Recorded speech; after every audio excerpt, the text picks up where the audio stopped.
నమస్తే అండి, welcome to Sindhu Tulasi YouTube channel. Please follow, do subscribe for more details. నేను ఇవాళ మీ ముందుకు ఒక విషయాన్ని తీసుకొచ్చాను. అది ఏమంటే జగన్ గారిపై జరిగినటువంటి దాడి.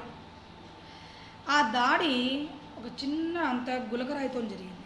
ఆ రాయి దాడి ఎవరు చేశారు, ఎందుకు చేయించారు అని చెప్పేసి చాలా హడావిడి అయితే జరుగుతూ ఉంది మన సోషల్ మీడియాలో.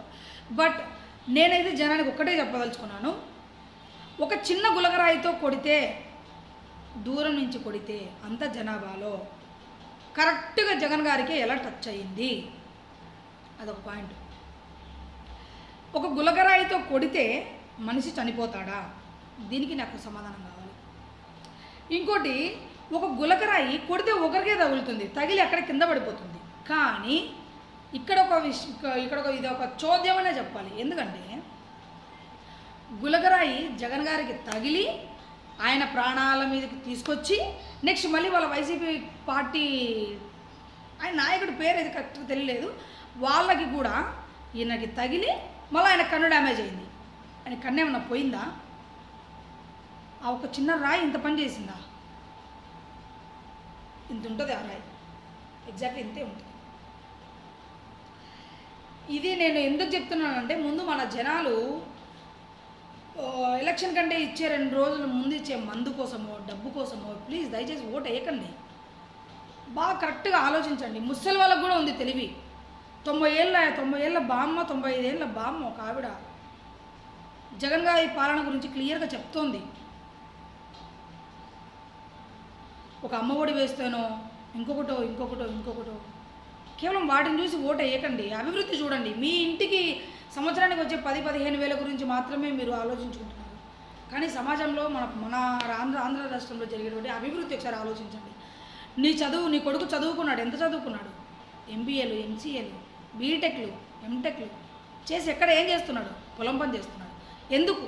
పొలం పని పక్కన పెట్టండి, వాలంటీర్ ఉద్యోగం చేస్తున్నాడు. వాలంటీర్ అనేది ఒక ఉద్యోగమేనా? ఉద్యోగాలు ఇచ్చాము, కొన్ని లక్షల 2 లక్షల చిల్లర ఉద్యోగాలు ఇచ్చామంటారు. అవి ఏం ఉద్యోగాలు అంటే వాలంటీర్ అంటారు. మళ్ళీ ప్రెస్ మీట్లలో ఏం చెప్తారు? అది వాలంటీర్ ఉద్యోగం కాదు, అదొక సేవా సంస్థ, స్వచ్ఛంద సంస్థ. మళ్ళీ ఈడేలా చేస్తారు. దేని నమ్మాలి? ఉద్యోగాలు ఇచ్చామని సభ మీటింగ్లలో ఉద్యోగాలు ఇచ్చాను, 2,50,000 2,40,000 ఉద్యోగాలు ఇచ్చానంట. ఆ ఉద్యోగాలు ఏంటి? వాటి పేర్లు చెప్పమంటే వాలంటీర్ ఉద్యోగాలు అంటారు. వాలంటీర్ ఉద్యోగాలు ఏంటి? ఎంత జీతాలు వాళ్ళకి?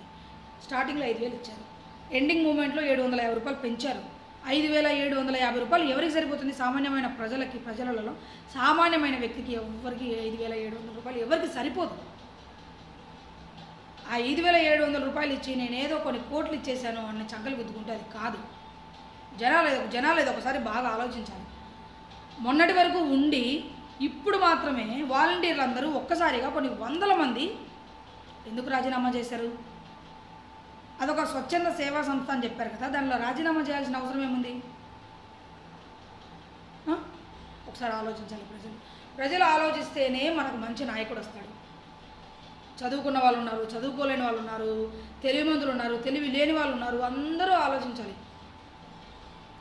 తెలివి ఉన్నవాళ్ళు ఆ ఘాటికి, తెలివి లేని వాళ్ళు ఆ ఘాటికి, చదువుకున్న వాళ్ళు ఒకే ఘాటికి, చదువుకున్న వాళ్ళు ఒకే ఘాటికి. ఎక్కడి వరకు? ప్లీజ్ దయచేసి చదువుకున్న వాళ్ళు, చదువుకోని వాళ్ళు ప్రతి ఒక్కరు ఆలోచించండి. జగన్ గెలవాలి అనే నినాదం కాదు, చంద్రబాబు గెలవాలి అనే నినాదం కూడా కాదు. మీ ఊర్లలో ఎంతవరకు పనులు సక్రమంగా జరిగినాయి? మీకు వచ్చిన ఎమ్మెల్యే కావచ్చు, సర్పంచ్ కావచ్చు, మంత్రి కావచ్చు, ఎవరైతే ఉన్నారో, ఎవరికైతే వచ్చారో, గెలిచారో, దానికి సంబంధించినటువంటి మీ ఊర్లలో జరిగేటువంటి అభివృద్ధి జరిగిందా లేదా? నీళ్ళ సమస్యలు ఉన్నాయి, తీరినయా లేదా? రోడ్ల సమస్యలు ఉన్నాయి, తీరినయా లేదా? కొన్ని సమస్యలు అలా ఉన్నాయి, అలాంటి సమస్యలు తీరినయా లేదా? అవన్నీ ఆలోచించుకొని ఓటు వేయండి. జగన్ గెలుస్తాడా, సీఎం గెలుస్తాడా, చంద్రబాబు గెలుస్తాడా కాదు. మీ మండలాలలో, మీ ఊర్లలో ఎవరైతే అభివృద్ధి సక్రమంగా చేశారో దయచేసి ప్లీజ్ వాళ్ళకే ఓటేయండి. ఎలక్షన్ ఎన్నో రోజులు లేవు, తిప్పి కొడితే నెల ఉన్నాయి అంతే. ఈ నెల తెలిసిపోతుంది జగన్ కాదు, సీఎం ఎవరనేది. అభివృద్ధి చేసే వాళ్ళకి, ప్రజలను